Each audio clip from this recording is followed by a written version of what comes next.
Nakita nyo naman, ako, kagaya ng sinabi ko sa inyo noon pa, palagi tayong nagpapasakop sa batas.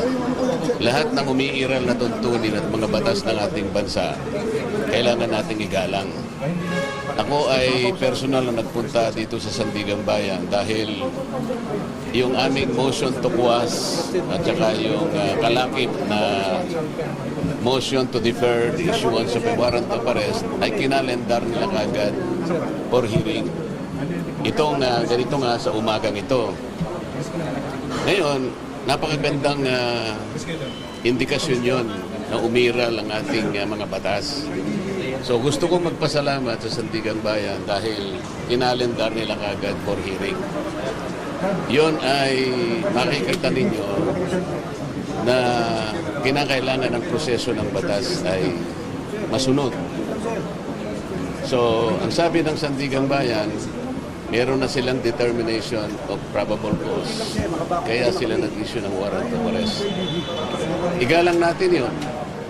Kaya meron naman kaming motion to quash, pinagbigyan naman yon. At alam ko naman, yon ay bibigyan daan pa rin. Ibig sabihin, ipoproseso pa rin ang aming motion.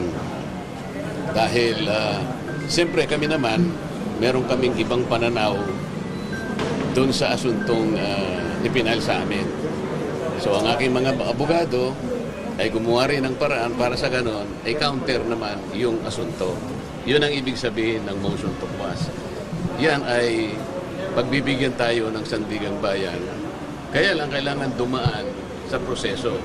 At nauna na nag-determine na nga yung probable cause, kaya nag-issue na po sila ng warrant of arrest. Senator, to clarify, you surrendered po, hindi po arrested. You were arrested, Senator? Sen, surrender, Sen, arrested po. Hindi, pagpunta ko rito, inaasahan ko na lahat ng mga prosesong gagawin ng korte. Kagaya ng sinabi ko sa inyo, ako ay hindi magtatago, haharapin ko ang batas, ang asunto, sangayon sa pagkakaintindi ko sa mga batas natin. Kaya kailangan pong dumaan ang proseso.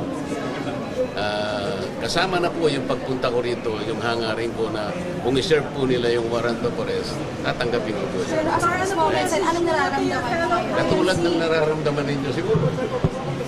Sen, message to the INC po. Message to your fellow INC, Senator.